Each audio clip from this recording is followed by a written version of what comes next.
उत्तर प्रदेश के संभल में कल की कथा चल रही है और इसे लेकर संवाददाता हिमांशु दुबे ने कल की धाम के पीठाधीश्वर आचार्य प्रमोद कृष्णम से खास बातचीत की, जिसमें उन्होंने कल की महोत्सव को लेकर खास जानकारी दी। साथ ही कल की कथा को लेकर भी कई बात बताई। सुनिए उनका क्या कहना था।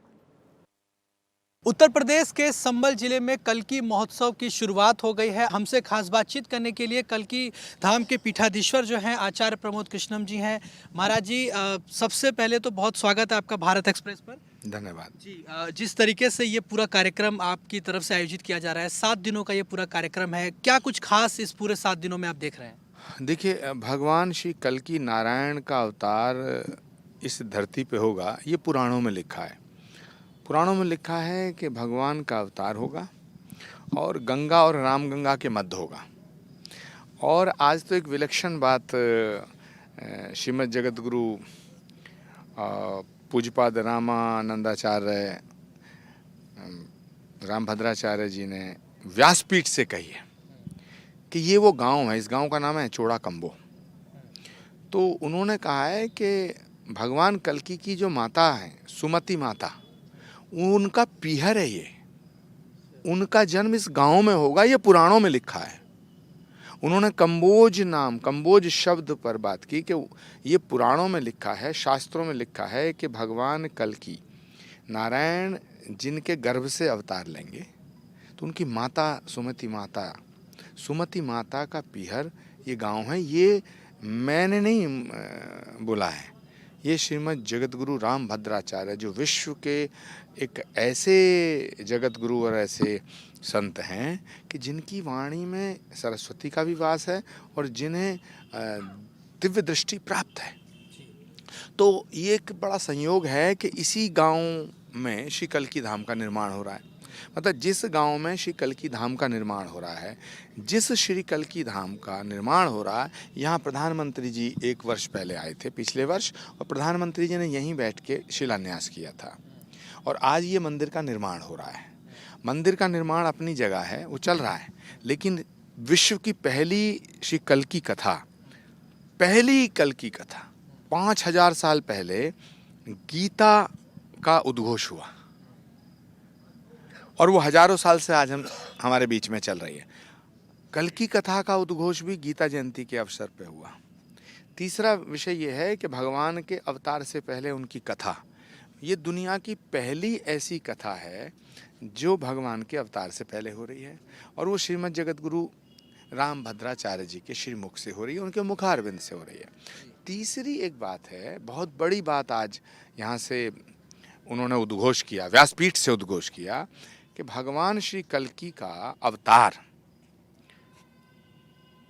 वैशाख मास के शुक्ल पक्ष की द्वादशी को होगा।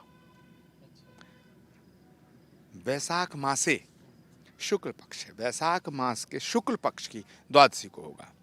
अभी तक बहुत लोगों में भ्रांति थी, कुछ लोग उसको नागपंचमी में की बात करते थे, कुछ कभी कल्की जयंती मनाते हैं। इवन सरकार के कैलेंडरों में भी, जंत्रियों में भी कई विवरण हैं, लेकिन श्रीमद् जगतगुरु रामानंदाचार्य स्वामी रामभद्राचार्य जी के श्रीमुख से आज ये उद्घोषणा हुई है कि वैशाख मास के शुक्ल पक्ष की द्वादशी को श्री कल्की भगवान का अवतार होगा। तो ये सारे विलक्षण संयोग श्री कल्की धाम में बन रहे हैं। प्रधानमंत्री जी का आना एक संयोग था, बहुत बड़ा संयोग है।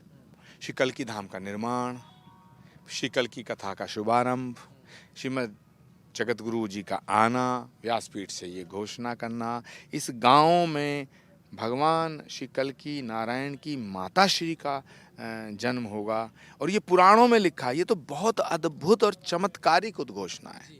आपके लिए ये कितनी बड़ी उपलब्धि है कि आप इस मंदिर का निर्माण करा रहे हैं और कल्की भगवान की जो यहाँ पे आपने जैसे बताया जन्म होगा और आप यहाँ के पीठाधीश्वर हैं और आपके माध्यम से एक महोत्सव ये रखा गया और ये कथा हो रही है, तो आपके लिए कितनी बड़ी उपलब्धि है, कितना खास आपके लिए? मैं नहीं करा रहा हूँ, मैं कुछ नहीं कर रहा हूँ, मैं बिल्कुल नहीं करा रहा हूँ। मेरी कोई सामर्थ्य नहीं है, मेरी कोई शक्ति नहीं है। मैं तो ऐसे हूँ जैसे जब कोई बड़ा आदमी आता है तो रास्ता साफ करने के लिए पहले छिड़काव किया जाता है। जो छिड़काव करते हैं, कुछ झाड़ू लगाते हैं, कुछ कंकड़ बीनते हैं। तो भगवान आएंगे जिस धरती पे, तो भगवान के आने से पहले हम लोग कंकड़ बीन रहे हैं, रास्ता साफ कर रहे हैं, झाड़ू लगा रहे हैं, बुहार रहे हैं, प्रतीक्षा कर रहे हैं, पुकार रहे हैं, छिड़काव कर रहे हैं। तो जैसे भगवान श्री राम का हम रूप देखते हैं, कृष्ण भगवान का रूप देखते हैं, तो आप क्या अपने कल्कि भगवान का ऐसा कोई रूप आपको दिखाई देता हो कि भगवान कल्कि कैसे दिखेंगे? बिल्कुल, शास्त्रों में इसका वर्णन है कि वो श्वेत अश्व पे सवार होंगे और जिस अश्व पे वो सवार होंगे वो भगवान शिव के द्वारा उनको प्रदान किया जाएगा। उस अश्व का नाम होगा देवदत्त। देवदत्त नाम के अश्व पर सवार होकर के तमाम इस सृष्टि से पूरे अधर्म को मिटाएंगे, अधर्म को मिटा के धर्म की पुनर्स्थापना करेंगे। और भगवान कल्कि कोई संभल के अवतार थोड़ी है, उत्तर प्रदेश के या दिल्ली के या भारत के थोड़ी है, पूरे विश्व के अवतार हैं। और सुनिए कितने पावरफुल उनकी एनर्जी है और कितना ऑरा है। कभी हजारों साल बाद उनका अवतार होगा, लेकिन उससे पहले ही उनका धाम बन रहा है। ऐसा पहली बार हो रहा है कि मतलब भगवान के जन्म से पहले ही उनका ये मंदिर और इस तरह के। हाँ, तो मैं तो पूरी दुनिया को कहना चाहता हूँ कि वो एक बार इस भूमि का दर्शन करे, नमन करे, श्री कल्कि धाम आए, इस गांव का दर्शन करें। जिस तरीके से महाराज जी ने ये भी जिक्र किया जगत गुरु रामभद्राचार्य जी ने कि जैसे बात करें अयोध्या की पावन भूमि है या ब्रज की पावन भूमि है जहाँ भगवान कृष्ण ने जन्म लिया और अयोध्या में भगवान श्री राम ने, वैसे ही संभल की जो धरती है वो भी उतनी पावन रहेगी। जगत गुरु जी का एक एक शब्द, एक एक वाक्य अनुकरणीय है और सत्य है, क्योंकि वो बिना प्रमाण के कुछ नहीं बोलते हैं और वो स्वतः प्रमाणित है, लेकिन फिर भी प्रमाण के साथ ही वो बोलते हैं। तो यदि उन्होंने कहा गया वो ब्रह्म वाक्य है।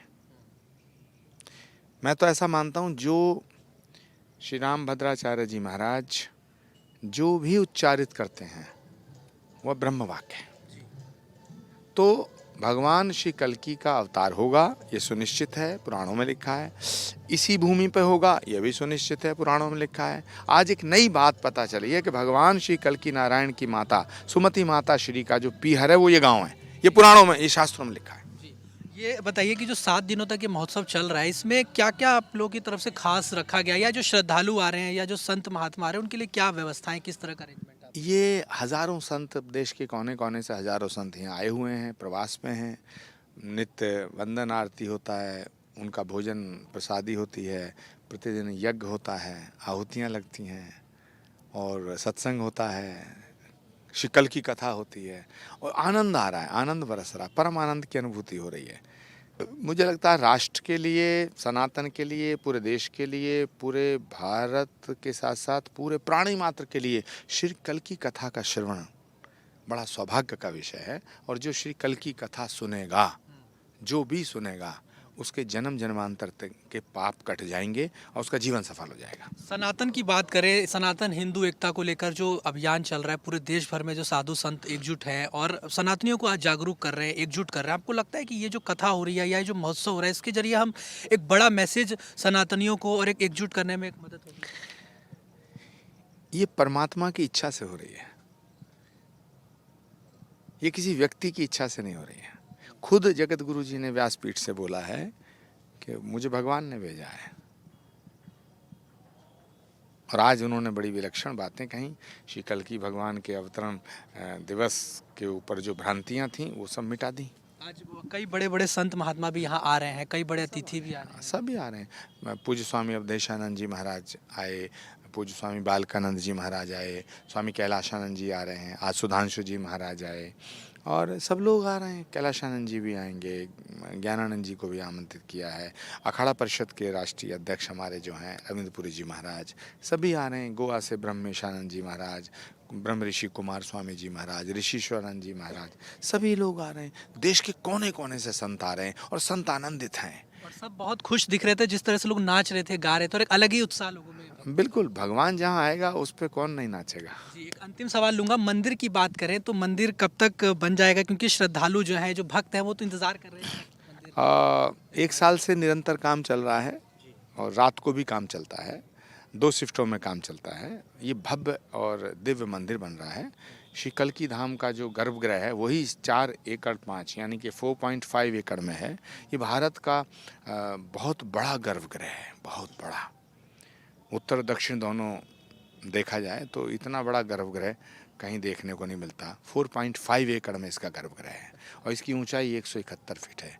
ये अगले 3-4 सालों में बनकर पूर्ण होना चाहिए, ऐसा हम लोग प्रयास भी करते हैं। हमारी कामना भी, हमारी भावना भी है और इसकी प्राण प्रतिष्ठा समारोह भी इसी तरह हो जिस तरह श्री राम जन्मभूमि मंदिर का प्राण प्रतिष्ठा समारोह हुआ और सारे देश के संत आनंदित हैं, आह्लादित हैं और मुझे सबका बड़ा आशीर्वाद प्राप्त है। यानी कि जैसे अयोध्या में मंदिर बन गया और या बात करें काशी जी का, वैसे ही संभल में लोग अब आएंगे और इसी तरीके से भावना। व्यासपीठ से घोषणा हुई है कि जो महत्व श्री अयोध्या जी का और श्री काशी जी का, मथुरा जी का है, वही महत्व संभल नामक इस धाम का है। श्री कल्की धाम हमारी आस्था का आधार भी है, हमारी आस्था का केंद्र भी है और ये सनातन के भविष्य को और उज्जवल करने की दिशा में एक कदम है। बहुत बहुत धन्यवाद महाराज जी आपका। तो देखिए, हमने बातचीत करी आचार्य प्रमोद कृष्णम जी से, जो कि पीठाधीश्वर हैं कल्की धाम के। वीडियो जर्नलिस्ट धर्मेंद्र के साथ में हिमांशु दुबे, भारत एक्सप्रेस, संभल।